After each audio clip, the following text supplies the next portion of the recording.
There were some flight issues, so our speaker at 11 is unable to make it. We're kind of rearranging things on our side.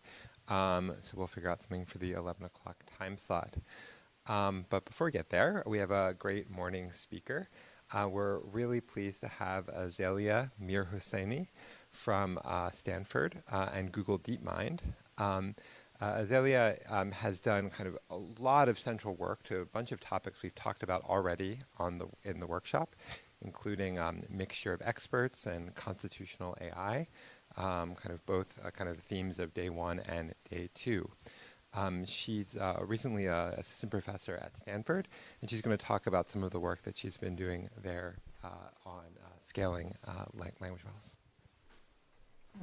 Thank you so much for the introduction, Sasha. Very glad to be here and talk about some of our work on inference scaling. Let's start with talking about what we know as scaling laws for pre-training, which has been kind of a guiding light for the advances in AI over the past 5 or so years. What scaling laws says that it was this kind of observation or empirical observation paper that came out in 2020 that said the performance of language models as measured by their test loss keep improving as we pour in more data, compute, and increase the model parameter sizes. And not only that, this performance improvements are roughly predictable with this power law property that connects this loss to each one of these components. So this has been a great observation because now these companies, for example, OpenAI, Anthropic, and so on, they can show these charts to the investors and say, hey, we have a recipe now to keep improving our capabilities if we throw in more resources. And that has been really a major kind of reason for a lot of advances in AI in the past few years. Now, in today's talk, I'm going to focus on a new frontier for scaling language model, and that is during scaling. Here I'm showing you a common or a typical pipeline where language model starts from pre-training and then fine-tuning and then inference. Scaling laws traditionally apply to pre-training. Now we are talking about how we can scale inference. Now let's start with this theory called infinite monkey theorem. Some of you might have heard of it. The idea here is that if we have a monkey in a room, with a typewriter and the monkey keeps typing, we can, for an infinite number of times, we will almost surely see the works of William Shakespeare in the types in whatever this monkey has typed. So inspired by this, we named our project Large Language Monkeys, where the idea was very simple. Given a prompt or a problem that we provide to the model, the monkey here is a language model, tries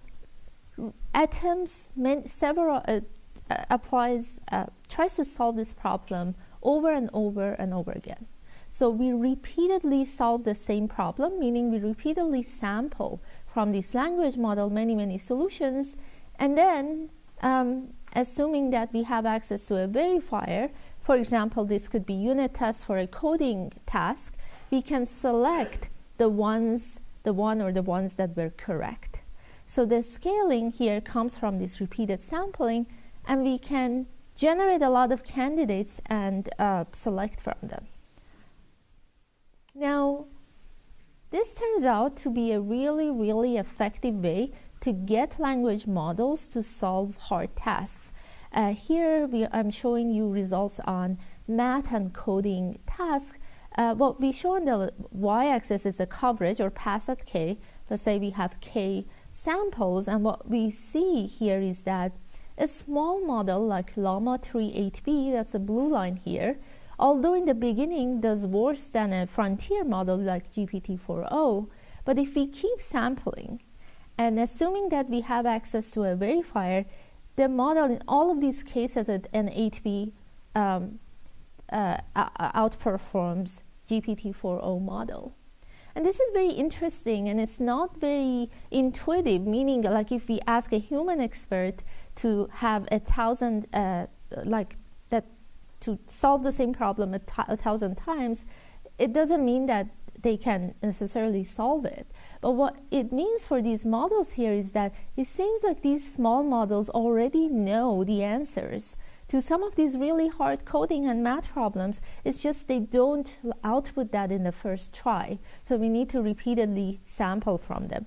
And the reason that we can kind of collect different answers from them is because of this temperature that they have, so the stochasticity that they have. So in the previous graph, we saw results for 8B and 70B models, but interestingly, this property holds even for much smaller language models as small as 70 million parameter. So it seems like as we increase this compute during inference time, the coverage keeps improving, even for language models from 70 million in this case, all the way to 70 billion parameters. Now, in our large language monkeys work, we had another observation, and that is not only the model keeps improving, but also we see similar scaling laws or predictability in how the model improves as a function of number of samples. And in fact, this relationship follows an exponential power law. So in this case, we were modeling C, or coverage of the results, or pass at K, as an exponential function of K, which is the number of samples. And this was true across many of the benchmarks that we tried on models. For example, here we are seeing a Llama 3 8B, 70B, and so on across math and coding problems. The thing is, if we have such a scaling law, then there is an opportunity for us to predict performance without actually applying this additional sampling. So if we can predict the performance from and here we were increasing the number of samples from 1 to 10,000. This can become very expensive really quickly, but again, we have this kind of a recipe or formula that we can use to estimate how the model improvements are going to be shaped, are going to affect the end performance of the model, and use that to strategize how we allocate resources or how we go about solving a problem. We looked a little bit more into the details of how this exponential power law is being formed. If we look into a single problem that we give to a language model, the formula for this single problem, because it's like a probability distribution, the formula for the pass at K for a single problem I can be written as this function. So there is this exponential scaling with K for a single problem. But we are saying that for the average problem, average across a suite of problems in a task, we are seeing this power law scaling or polynomial scaling with K. So that is the difference here. That is the difference in our a single versus average. And in this paper that we released a few weeks ago, what we saw is that for the average, what we showed was that for the average power law scaling to work, we need this property that is sufficient and necessary, and that is to have a long tail of hard problems that it turns out appear in a lot of tasks that we deal with. So for this average power law scaling to hold, we have this per problem exponential scaling, and then we do need this long tail over the pass at one distribution across the problems. just to be more explicit, when we, yeah.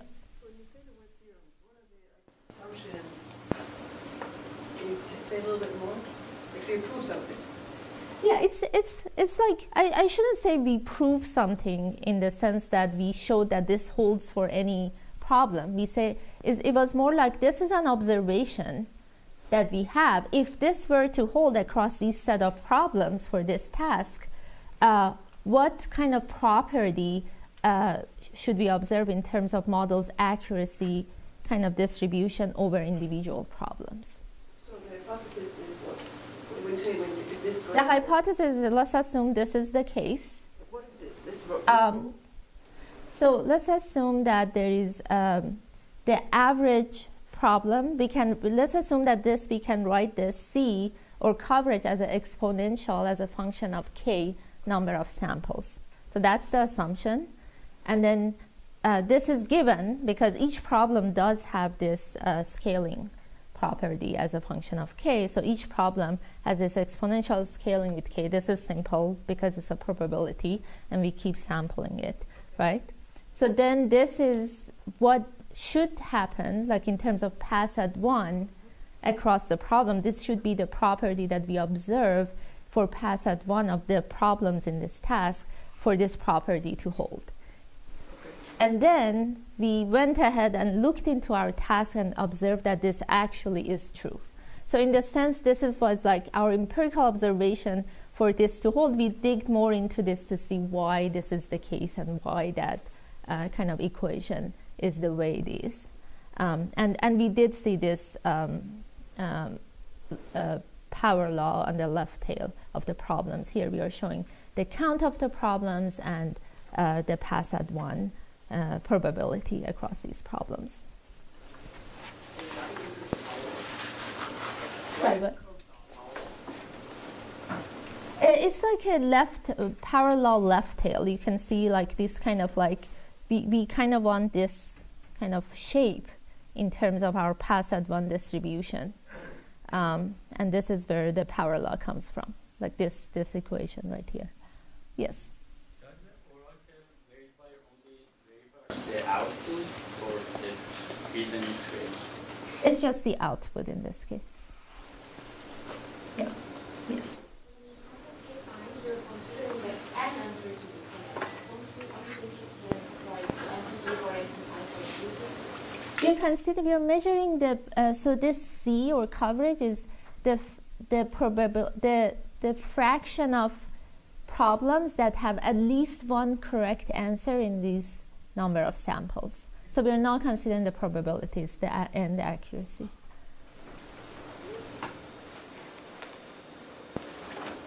Okay. So now, like looking into, and we observed this in pretty much any task that we tried. Here we are showing in terms of the tasks where we could use a verification, like math, coding, CUDA kernel design, like kernel generations, tasks that we could like use some sort of a verifier at the end to select the correct answer. Now, if this is the case that inference time compute via repeated sampling in this case translates to more capability, this motivates a shift in the way we allocate compute to language models. So the current paradigm, or the mainstream paradigm here, is that we spend a lot of time on pre-training, spend a lot of resources there, we spend less on fine-tuning, and then at the end of the day, at inference time, then the compute allocation is very little. Like in a lot of chatbots, we just have one back and forth with the model, or a few back and forth. So the compute that we are using at inference traditionally has been very small. But if compute and inference also translates to capability, then it makes sense to have this alternative paradigm that then we spend a lot of compute at inference to solve problems, and this process can be offline. Let's say we want the model to solve an entire project, an engineering project, and so on. We can allow the model to take its time and try out a lot of different paths to solve that task. Now, many of you probably have heard of DeepSeek R1 and kind of like the other frontier thinking and reasoning models. So the relationship between this test time scaling and these reasoning and testing model at a meta level is that as the model generates all these paths, all these different kind of ways to get to an answer, we can learn from the positive or maybe even the negative. The DeepSeek R1 mainly learns about the positive traces, and we can distill it back into the model such that the model next time can generate better and more accurate answers. So now we are in this paradigm that with inference scaling, we can generate a lot of experiences for the model. The reasoning and chain of thought is part of it, but a lot of ways that the different ways that the model can answer a question, it might fail or it might succeed, but the opportunity here is that we can learn from this kind of data flywheel that is being created in this. And DeepSeek R1 really touches the surface of how capable this paradigm can be.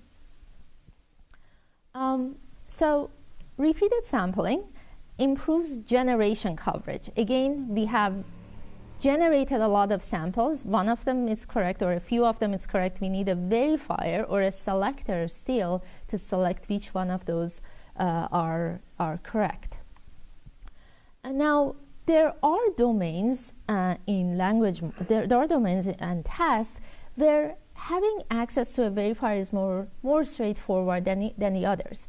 For example, there are formal proofs, tools like Lean for proving math problems. If we can rely on those, or if we can rely on human-written unit tests for code, we can have access to a verifier that helps us improve our selection property.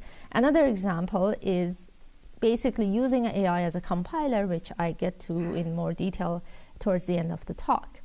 Now, in domains without verification, what we observed is that there's still a large gap between best of n and majority voting methods, and also if we use like models and rankers to what truly we can achieve from this inference scaling. More specifically, here we are observing the success rate as a function of number of samples k, and the blue line is the coverage, which means let's assume we have access to an Oracle verifier that's perfect, and then the green, yellow, and the red ones are using methods such as majority voting, meaning let's pick the sample that's repeated most, or use a reward model or a combination of them to tell us how to select the correct answer. And as you can see, there is a large gap, and this gap is basically as a result of having imperfect verifiers or selectors. Yes. Okay. So in other words, if we know for sure that the answer is correct, you get a better performance, not in accuracy, also in terms of. So I'm wondering, what is you have the success rate and you have the number of samples. Success rate, it means at the end you get the correct answer, or what do you mean by success rate? Here, success rate is accuracy. Maybe we should have just accuracy, but we wanted to. So on the distribution that you're thinking about, you're getting correct answers. Exactly. And in terms of resources that you put in? So the resources becomes a function of k in this case. So the resources here it's linear with how many samples we take. So in other words, you're saying that if you use some probabilistic, not sure method for verification, you're going to get weaker accuracy for the same resource. We are still like adding more resources. Like there's so depending on how accurate our verifier is, we can get different gains from this system. So here our verifier kind of for all of these based on kind of plateaus at like for even the best of them after 10. Meaning if we have 100 samples and if our correct solution is in one of them, the the verifier is not really be able to distinguish between them. Like after 10, it kind of fails to kind of really select the correct one out of a larger sample pool. These are the samples taken with By the model. These are all, yeah. So the verifier is just like, here is like k samples, tell us which one is the correct one. So for example, in coding tasks, you have 100 samples, say your k is 100, you have 100 solutions to this coding problem. And let's say you had this verifier, like a lot of times for coding, we have a lot unit tests. So the unit test then becomes a verifier. We run each of those samples against the unit test, and the ones that pass the unit test would be our correct solution. Yeah. Yes. Can you speak to how accurate the reward model is in setting? Is it like 99% accurate or like 50%? That's a good question. In this case, we got the reward model like an off-the-shelf, so we did not fine-tune for this problem, and I'm not sure exactly what the percentage was, but it was pretty high, like much higher than what we see. Because here we are measuring something else, right? So in these problems, you know the true answer, right? This is the true answer is You here. quantify something like what's the recall and precision of the reward model, right? How close it was to knowing the true answers. Yeah, because the reason we know the true answer because these data sets are labeled, right? So we can run a string matching or ask a model to say whether these are correct or not, right? The reward model is basically doing as good as random guessing. And so I'm trying to understand, is it like really bad, or is it like even a 99% reward model still sucks? Is it a reward model for math, for example, or general reward model? So it's not, I wouldn't say it's random, right? If you go up until 10, it goes from like 45 to 55% in this case, right? So it is like giving us some reasonable gains, or in this case, it's more than 10%, right? It's not really beating majority vote. It's not. Yeah, the combination of both. Having no value, at least in my sense, right? So I'm trying to understand, is there a point the reward model has to get to where it starts going up, or is the reward model just a lost cause? There is a point that the reward model can get to improve this. Basically, the reward model here fails to distinguish between two like roughly correct ones, but one is slightly worse than the other, right? So yes, if the reward model could distinguish between the two, maybe if we add more resources into training our reward model, throwing more data and distribution data and so on, then there was hope for it, for sure, right? But it fails to do that, yes. I'm also confused about this. The majority one is simply the most frequent answer. Exactly. So it's very simple. With reward will be much worse. And so what is happening with reward plus majority reward? What is happening? So the reward model, so we take the, for example here, we take the top k, most repeated samples, and then we apply our reward model on that, and we select the best one on top of that. Yes. The reward models were trained on math? They were not trained on math, and Oh, that's the explanation. but they were a generative reward model. Like general purpose reward. Yeah. So we observed that we could improve, and this is our follow-up work. We definitely could improve this gap with improving the reward model. But the thing is, here maybe this graph shows, for a lot of, so here we are showing a histogram or how often a problem has a correct answer, or the distribution of correct solutions out of this k samples, in this case 10,000. Some of the hardest problems barely, like maybe out of 10,000, there's only 1 or 2 or 3 correct samples out of these 10,000. And it could be that they're very similar from just like looking at them as a human or as a model. They're very, very similar. And then now we have to distinguish between them and pick the correct one over the incorrect one, right?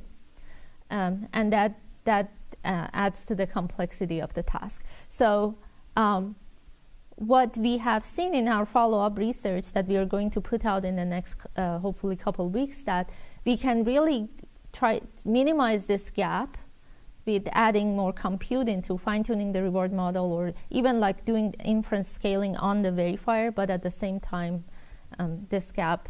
Maybe instead of 10, we plateau at 100 or so, or like 500.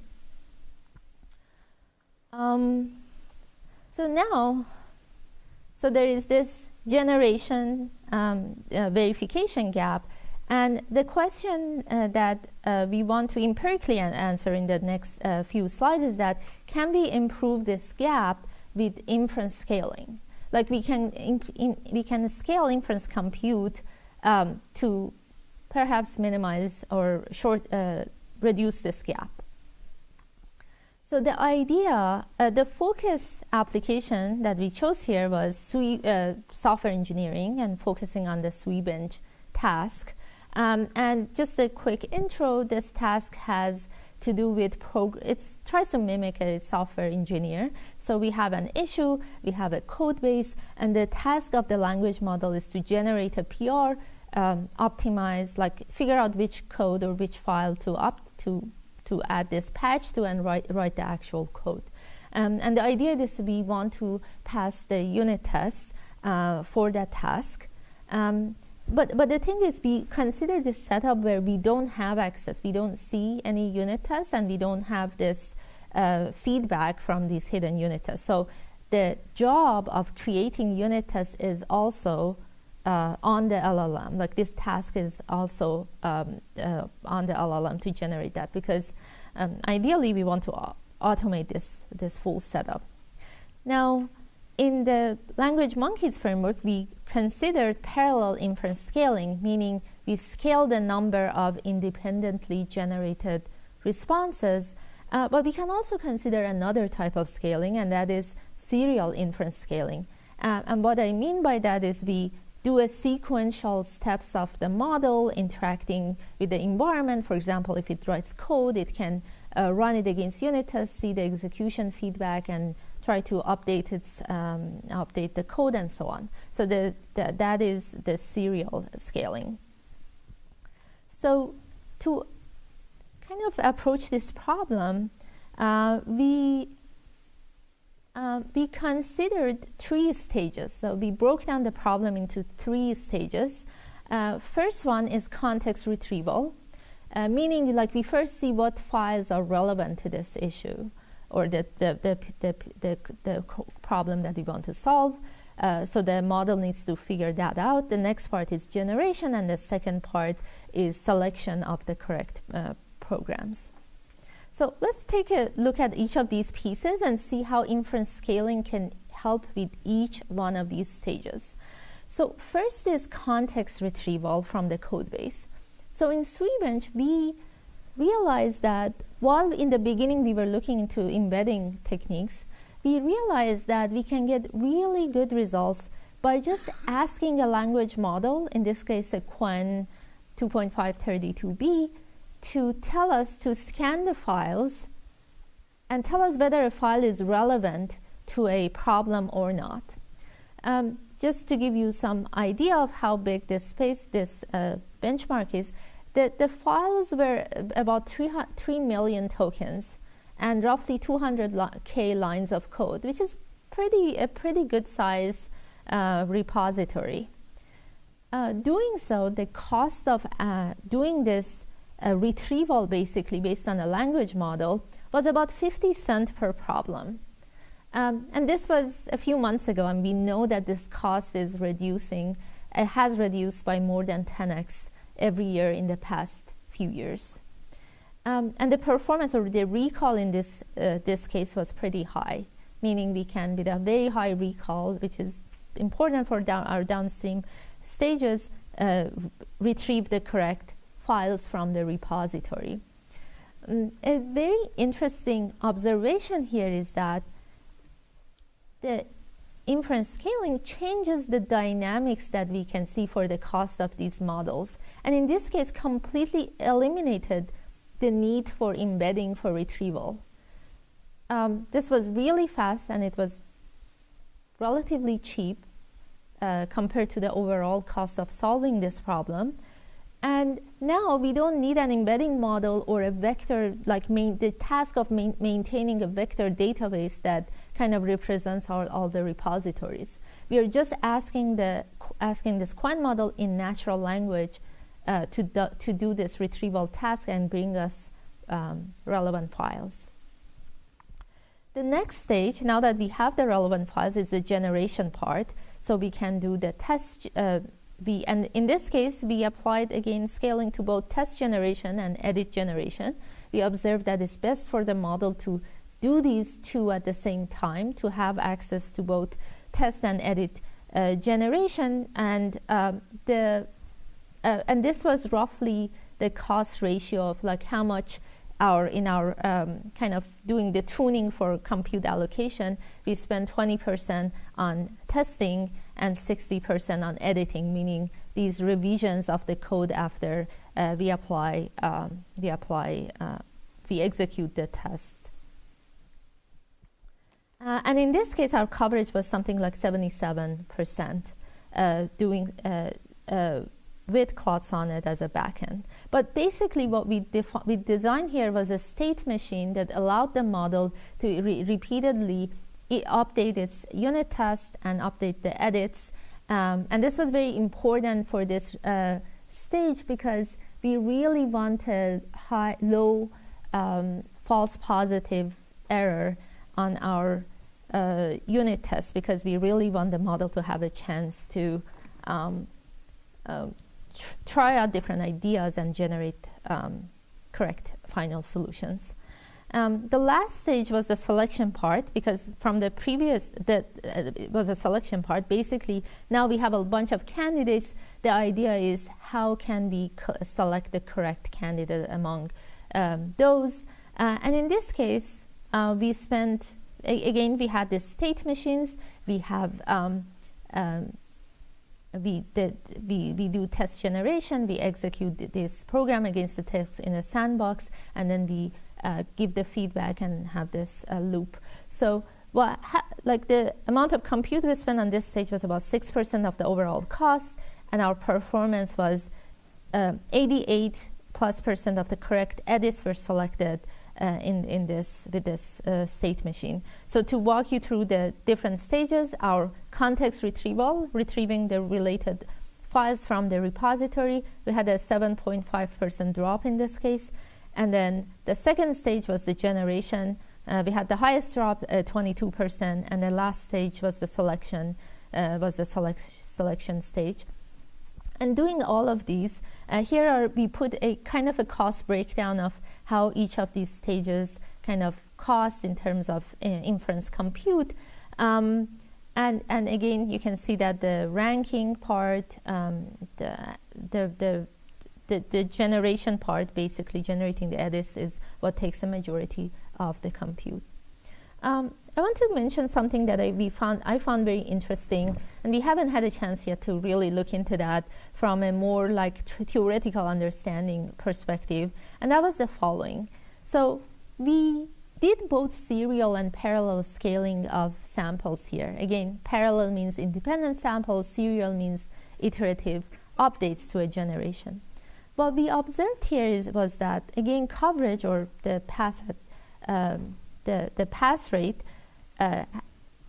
was increases both when we have a large number of samples, or as we increase the number of serial samples. Each of these colors here are different number of parallel samples, and each of the dots of the same color are basically a single iterative revision step. What was interesting here is that the frontiers of these parallel and serial scaling seem to be kind of converging at this larger cost setting. And this kind of suggests that it's just an observation, but it kind of seems like at this stage, each unit of compute, which we are showing as a unit of cost, is translating to a similar coverage. It seems like no matter how we are allocating this compute serially or in parallel, these two are converging to each other, which I think it's a very interesting, like this could be in a lot of other different shapes, which could be an interesting topic to look into why this is happening. And overall, here I'm showing the end results of our this project, which was called Code Monkeys. So basically, we could apply our selection, we could apply this whole process on the entire Sui bench verified, and with like really less than $4,000 for the entire project in terms of compute costs, we could have a place on this leaderboard. And all of it really comes from this kind of careful allocation of compute to various stages. And a lot of these other, and pretty much every other kind of benchmark or baseline here are all these well-funded startups. We could also apply our selection approach to existing kind of issues or PRs that were on the Sui benchmark, and we could also see the individual, like the correctness of our selection component alone as well. Now, I want to go through, so here we saw the serial versus parallel scaling for software engineering tasks. Now I want to talk about this other, and we saw that inference scaling becomes very useful in different stages. Now we want to look into this question of, can we automatically discover what I call this inference-time architectures? So the questions that we want to answer here are the following. So question number one is that, can we build more capable models by automatically mixing and matching different techniques, different inference scaling techniques like parallel and serial sampling? And when we look into serial sampling, there are a lot of different ways that we can think about these serial revisions, like a critique model, a ranker model, a test generation, verification, and so on. The second question that we want to address here is that many of the AI tasks, like when we talk about our friends in industry who are doing a lot of AI for enterprise, they're saying that their pipelines have tens, sometimes hundreds of interactions with different tools that this customer has. So the idea is some of these interactions are much simpler than the other ones. And what matters in this case is that we do the task well, and we do it at the minimum cost. So now the question is, can we leverage different models, cost kind of capability trade-offs to really optimize for these longer and longer chains of model and environment interactions that appear in these real-world use cases? So basically the question is, assign the right model that's needed to a particular kind of step of this chain of actions. So to address these problems, we introduced a framework called Archon, which is an architecture search framework for inference-time systems. So here is how this framework looks like. On the input side, we have a set of target benchmarks. For example, this could be the task, whether they're coding, math, different kind of like jobs that an LLM, we nowadays want an LLM to solve. We can have an inference call budget, meaning how many calls to the models we can have. This could translate it. This could be even the dollar cost. And then we have a set of available LLMs, which is every day it's increasing, the number of models that we can use. And we can have this increasing kind of number of test time scaling techniques. These are the building blocks of this framework. So the generator is something like repeated sampling. So we just sample from the model. Fuser is this idea of, for example, we have a bunch of answers generated by the model. We give all of them back to the model and say, hey, you gave these kind of solutions to the same problem. Can you just look into all of them and synthesize a single best solution? Surprisingly, that is very effective. And there are other building blocks that some of them I mentioned earlier in the talk. Now, the task of this optimizer is to mix and match kind of these components, assign the right models to them, and propose a new architecture. And then we can, and in this case, we are looking into this, just a very simple in terms of our optimization, we just a simple Bayesian optimizer to basically look into the proposed architecture applied on the small subset of the task, see the accuracy, and kind of like fine-tune the architecture or the hyperparameter selection to design our end architecture. I don't know if you can see this. I think maybe I show you the larger architectures, but here are 3 examples of different architectures that the model came up with. For example, the first one, we have this for a particular task. The model came up with this like 4 layers of these building blocks of inference time techniques. So on the first layer, we have a generator with different kinds of models, like from GPT-4o to Llama 3 405b, and then we have a critic and a ranker. Basically, the critic criticizes or asks the model to revise these generations, and the ranker looks into the top K, basically looks into all the generations and ranks them in the best to worst kind of order. And then these different kind of, and this is all the result of optimization. So basically, the optimizer says this model is good enough for this kind of particular inference technique, given that we are, at the end of the day, we are optimizing our cost performance trade-offs. We found some interesting kind of components or sub-architectures here. For example, this putting together this generator, critic, ranker, and fuser was a very powerful kind of combination of these techniques. So now here I'm showing you some results of like using these architectures and comparing it with some of the baseline agentic workflows like ADAS, MOA, or A-Flow. And really what we are seeing here is that by doing this sort of like this very high-level scaffolding and allowing the model to mix and match these techniques, we can be much more effective at leveraging additional compute on both input and output tokens to achieve larger and larger pass-at-one accuracies or win rate in this case for the end results. And at the end of the day, a lot of these applications of AI in the real world, they do care about this frontier of optimization, right? They do care about the cost versus accuracy for particular tasks. And we did this, so the property of this optimization was that we could create general purpose architectures, because at the end of the day, we are optimizing for a reward function. The reward could be accuracy on a subset of all tasks, or it could be accuracy on just a single task.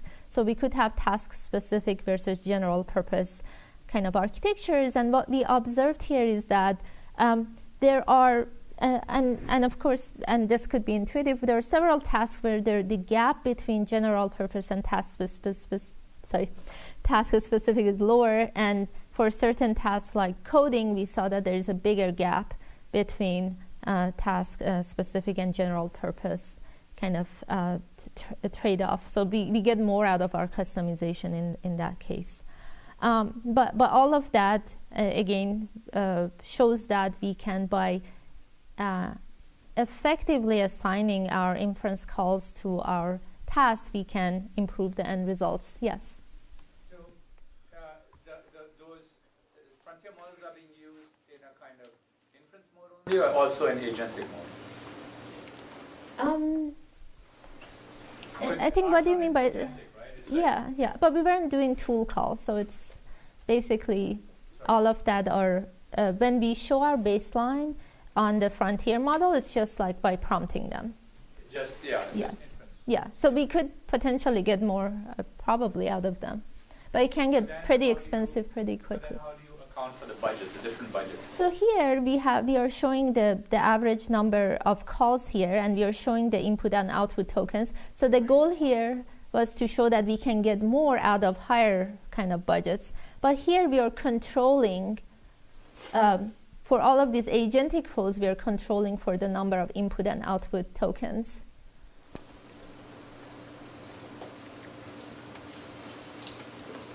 why is that a fair comparison? Number of output tokens. So at the end of the day, these API like companies, they charge based on the number of input and output tokens. But those costs are different. So how is the cost being?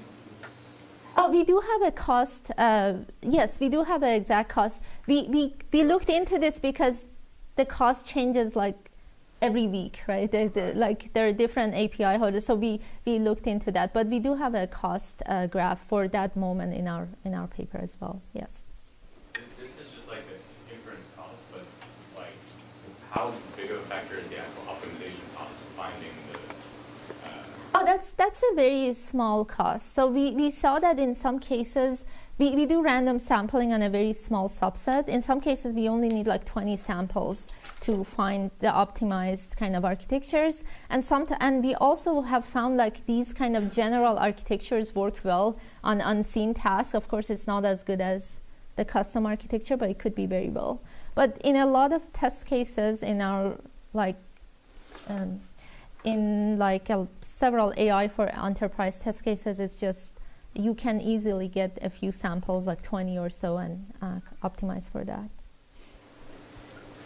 So this was Archon. Like I think you can think about it as a way to, as an approach to try to use first of all, chaining these inference technique together, but also trying to assign the optimized models or use as good of a models as needed for a task. Yes. We just use Bayesian optimization. So we turned it into a hyperparameter selection of the number of layers. Like we had certain rules about what layers can follow some other layers and not. And so, yeah. Yes. I briefly mentioned that. So we, like I said, we use a Bayesian optimizer. We turned it into a hyperparameter selection. There's a whole kind of literature on NAS and everything related to that could potentially be used here. We just use. We did, yeah. So that's what I was saying. So the label data, it depends on the task. Like in certain tasks, we only need like 20 samples to optimize around. And also we have shown that the generalized architecture just tend to do better, even if you on the unseen task. You always get more from customization. It depends on the task. Right? Yes. One clarification related to that. Like, are you doing for the math data set? You optimize an architecture for the math data set based on some held out math problems, and then you do it again for like code contests. So here the custom, the task-specific ones are the results for the architectures optimized for that specific task. The general purpose is the optimization results for these first 5 tasks, and then we looked into the generalization performance on math and code contests and all. Basically, the architecture was such that it was optimized for these 5 tasks at the same time. Yes? I'm actually a little bit worried about the timing cost for the inference, because if you're trying to like call the make like 30 to 40 calls during the inference, I think it's not a really short time, right? That's right. Like it can take a longer time. Note that some of these calls are like much smaller calls, and some of them are in parallel. Like here we have 10 calls that is happening in parallel, and some of them are just on much smaller models. So there is that. The latency is something that adds, but we also see latency with all these reasoning and thinking models. Depends on how much the underlying task is real time versus not, right? For solving math or coding problems, we probably can allow the model to take more time for many scenarios.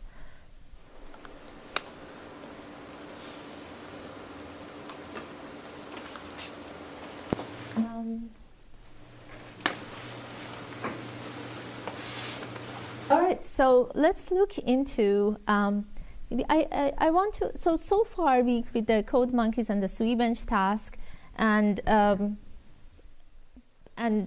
the task that we looked at so far, we were kind of trying to the model to generate unit tests or some sort of a verifier, such that we go from generation to selection. Here, we look into another application of test-time scaling, and that is GPU kernel design, which has this very interesting property that, in a way, we have these automated verifiers. Let me explain this quickly to you. So our dream, like part of our vision for my lab, is that we get LLMs or we get AI to solve more of the systems design and engineering and optimization stack. And specifically, we are interested in generating hardware kernels. Those of you who are familiar with this, writing kernels like GPU kernels, writing good CUDA code can be very painful. Things change when a new architecture comes. You need to be well aware of fusion, different porting on different hardware. It can be very hard to learn, and really, like, the best practices are sort of fragmented in this space. And it's like, the underlying problem is kind of an combinatorial optimization problem of doing the fusion and scheduling and mapping and all that. So the idea is, how can we get LLMs to generate them? And the big advantage here is that we do have access to a sort of automated verifier. For example, let's assume we have a PyTorch code, and then we want to write CUDA kernels for it. What we need to do is to have the CUDA generate the same output for the same input as the PyTorch code for the same input. Basically, we want to match the outputs to the inputs of PyTorch, and this is great, right? Because we can quickly verify that. An opportunity here, especially with ML models, is the data path is pretty static compared to a normal, like a random algorithm. So we can leverage this automated verification to basically select the correct CUDA programs. So for this, we created a benchmark. It's called Kernel Bench. It's a collection of 250 PyTorch problems. We designed it such that it has different properties. So level 1 is single kernel operations like convolutions, layer normalization. The baseline PyTorch code is heavily optimized for these kernels for these ops because they appear in PyTorch a lot, and PyTorch is designed to be good at that. Level 2 is a combination of ops, so it's not quite as a full program level. So it's not an AI model, but it's a combination of ops, and we really are testing different ways of fusion and mapping that the CUDA code can exercise here. And the third level is full ML architectures, and basically that's the dream. Like, for more and more full ML models, we can have this automated CUDA kernel generator. We also had to define a metric. We called it FastP. So basically what this does, we have two kind of metrics here. Not only we want correct CUDA code that represents our PyTorch source code, but also we want this CUDA generated code to be fast. That's the end goal at the end of the day. So the way we define it is the percentage of generated kernels that are correct, but also offer a speed up greater than P. So for a P that's equal 1, we basically want to match the baseline. We want to be correct, but also match the baseline in runtime. And then if we increase this knob of P, we want to do better than our baseline. So here are some of our results. Comparison with PyTorch. Here, fast one, you can think of it just as in terms of like the percentage of code that's faster than PyTorch Eager or than Torch Compile. And interestingly, a model like DeepSeek R1, somehow it was doing really well on like the level 1 and 2 compared to other benchmarks that we had. They are, from our understanding, it's a trading and finance company, so I assume they have a lot of CUDA kernels. Maybe they trained on that or fine-tuned on that. But it was surprising to see that, because DeepSeek R1 is not as good as Claude Sonnet in general coding tasks. And we also observed that for level 3, where the models are bigger, it's full models, we see a lot of, the models don't do that well. Neither of these LLMs are doing well. Now, we also with kernel, which we enable the framework for like testing on this, and just like a CUDA designer or ML engineer has access to an MVCC, it can see the output of the execution, it can see output of profiling, how this program behaves on the hardware. We created this framework to give that feedback to the LLM as well. So as the LLM is generating CUDA code, it can see and observe both the execution and compilation issues, but also the profiling feedback. And it can do this in an iterative manner, just like we saw in the SUIBench and CodeMonkey's paper. And of course, this resulted in much better performance results. Here, we are showing DeepSeek R1 on level 2 problems. It can hugely improve from like under 30%. Here, basically, we're measuring what percentage of problems are faster than the PyTorch baseline. And we can see that adding both the execution result and the profiling result helps the model do very well on the level 2 problems. On level 3, we still saw that the model struggles, but of course, that's the new kind of frontier that the model needs to achieve. So again, this is an example, and there are other examples like that where the verification problem is much simpler than the generation problem, and those are already very good areas to get a lot of benefit from inference scaling, but and this CUDA generation is only one of them. The interesting property of this metric fast p is that now we can increase the knob p. So say, let's look what percent of the model, like if p is 1.1, basically we are looking into what percent of the problem are solved or we have a CUDA code for them that are 1.1 faster than the baseline. Or we can increase this p and make it harder. Of course, there's a limit on how well the CUDA codes can become, but interestingly here again, the DeepSeek R1 was doing pretty well on this task of increasingly harder kind of asks for the model from the model. Yes. Why choose this metric, like in practice? There are two metrics here. We were struggling how to define this because we want the correct ones. We want the correctness of the CUDA kernels to be high. We want to generate correct kernels. We only care about them at the end of the day, right? And then on those correct ones, we want them to be faster than baseline. And how much faster it matters, right? Yeah. So like when you care, like instead of having this fast speed thing, like how much do I invest, and then what's the best thing I get out of investing that much?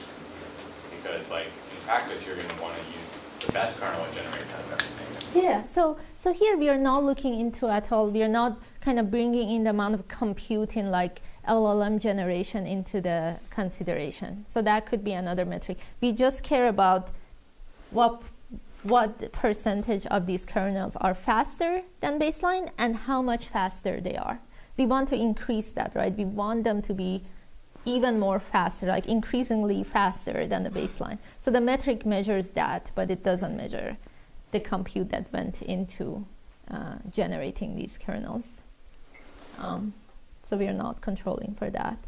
And this did generate, like NVIDIA did benchmark on this, Sakana AI, other startups. So we are going to expand this to other kind of hardware, which we think it's like would be an interesting and hopefully very practical benchmark for LLMs to optimize over. So with that, I can conclude the talk. So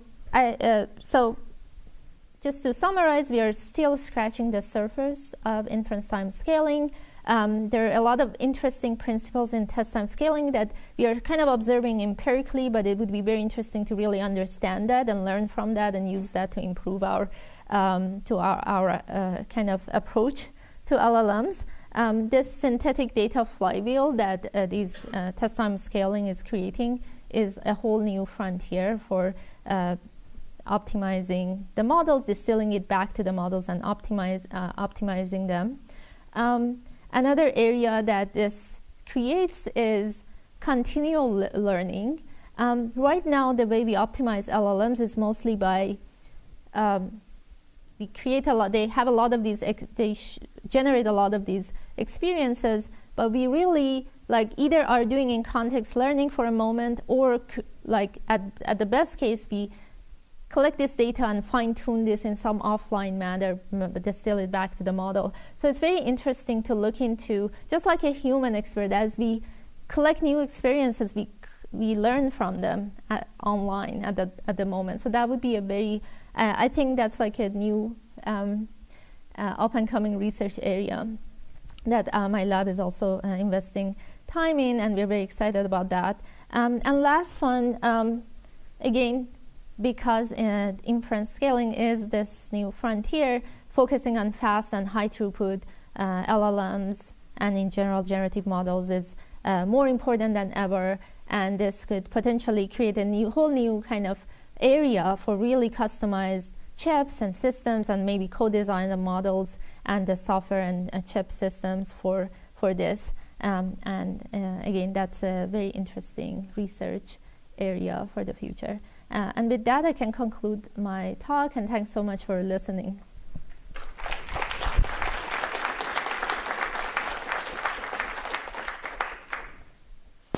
We have time for a couple questions. People,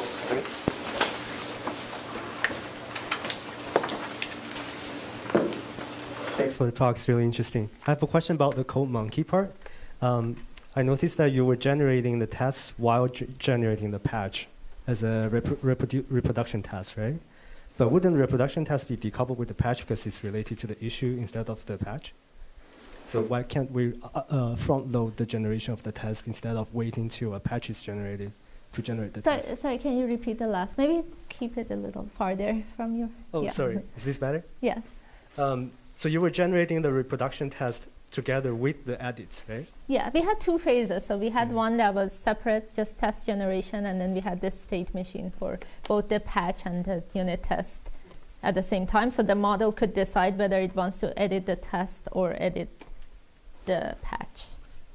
I guess my question is, why would the model try to edit the reproduction test if the test is just trying to reproduce? Oh, okay. So the tests were all generated by the model. Yeah. But that's irrelevant to the patch or the diff that it generates, right, for the sweep bench.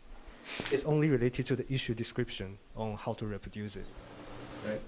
But the test is relevant to the code, to the patch, right? The code is the test is written to test the patch, right? So the execution feedback would be relevant to the test as well. It's not just about the description of the model. If the task purpose is to test this specific generated patch as a unit test, then yes. But in general, because the task we are facing is that we have a code base, and then certain functionality has bugs or issues, and you have to create a patch to fix it, right? Meaning that, in theory, we could have written, or there should be unit tests existing accompanying those kind of. Why don't we take this offline? I'm sorry. It's a complicated question.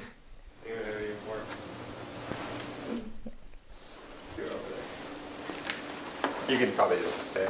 Okay. Thank you for the talk. Out of interest, did you analyze how high the diversity of the wrong responses are? As in, could we just lightly hit the model with a stick and make it generate more diverse responses, sort of explore the solution space a bit more, and then get higher pass at K? So we have one graph related to that. Maybe you saw this already, but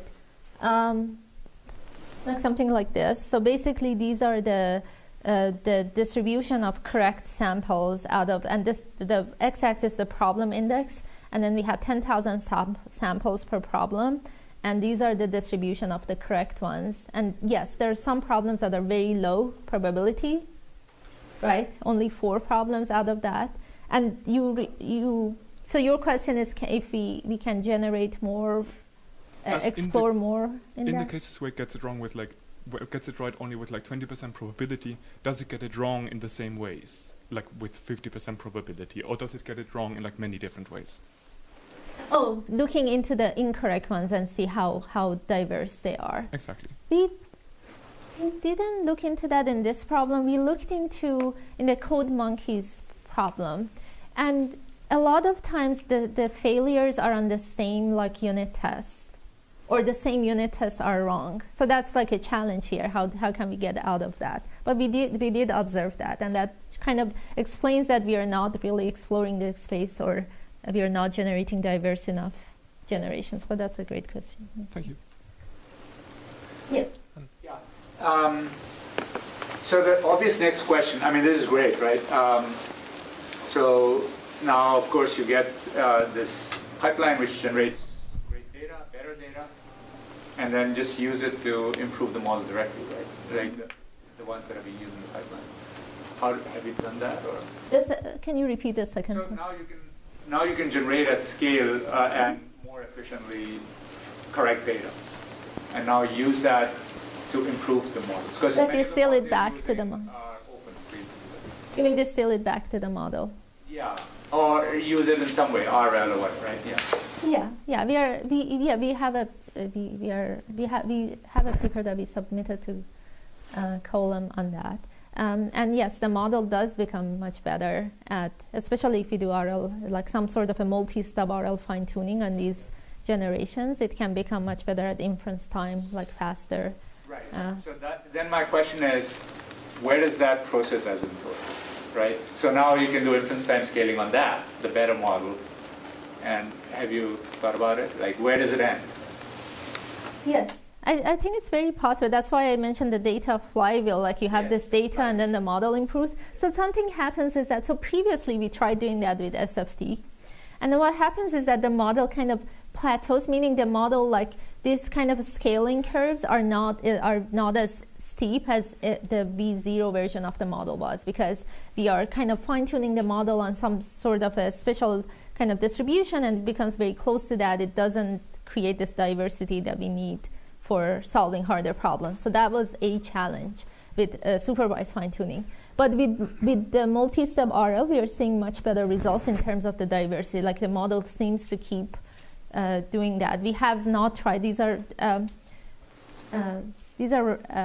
That's on our agenda. These are very expensive experiments because, again, what we observed so far is that, unfortunately, larger models exhibit this property much better than smaller models to learn from this data flywheel. And that means we need to do more expensive experiments on the larger models. But it's a very interesting place to see where this ends. Great. Well, let's end there, and we can talk more in the break. Thank you.